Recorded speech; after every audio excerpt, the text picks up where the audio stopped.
Hello guys, இன்றைக்கி பார்த்தீங்கன்னா நம்ம ஃப்ரிட்ஜ் பாக்ஸ் தான் க்ளீன் பண்ண டீப் எடுத்திருக்கோம். இந்த டீப் வச்சு பார்த்தீங்கன்னா அந்த ஃப்ரிட்ஜ் பாக்ஸை கீழே இருக்குது பார்த்தீங்கன்னா அழுக்கு, அதை ஃபுல்லாத்தையும் க்ளீன் பண்ணலாம் ஈஸியாக. நீங்கள் பார்த்தீங்கன்னா ஒரு வாட்டியும் ஃப்ரிட்ஜை ஃபுல்லாக கழுவிட்டு தண்ணியை மாற்றணும் தேவையில்லை. அதோட ஃபுல்லாக கழுவிட்டு தண்ணியை மாற்றினீங்கன்னா ஃப்ரெஷ் வாட்டர் ஆட் பண்ணிங்கன்னா ஃப்ரிட்ஜு கண்டிப்பாக டெத் ஆக வாய்ப்புள்ளது.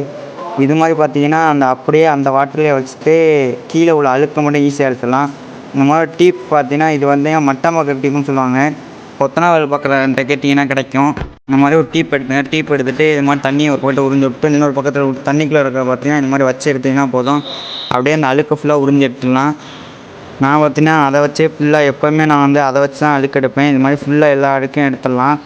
இன்னொரு மெத்தட் பார்த்தீங்கன்னா நம்ம வீட்டில் கிடைக்கிற 1 லிட்டர் வாட்டர், இன்னொரு 2 லிட்டர் வாட்டர் இந்த மாதிரி பின்னாடி ஒரு ஹோல்ஸ் போட்டிங்கன்னா சின்னமாக போட்டு அப்படியே பார்த்தீங்கன்னா அந்த ஹோலை பொத்திட்டு நல்லா வாட்டரையும் ப்ரெஷ் பண்ணிங்கன்னா அந்த உள்ள ஏர்லாம் போகும். ஏர் போனதுக்கப்புறம் அப்படியே உள்ள தண்ணிக்கு வச்சுட்டு அந்த அழுக்கு இருக்கிறத வச்சு இப்படியே ஏரை ரிலீஸ் பண்ணிங்கன்னா ஃபுல் அழுக்கும் அதில் வந்துடும். இது மாதிரி அழுக்கு ஈஸியாக க்ளீன் பண்ணி ட்ரை பண்ணுங்கள். வீடியோ பிடிச்சிருந்தா லைக் பண்ணிடுங்க. நெக்ஸ்ட் வீடியோவில் சந்திக்கிறேன். Bye guys.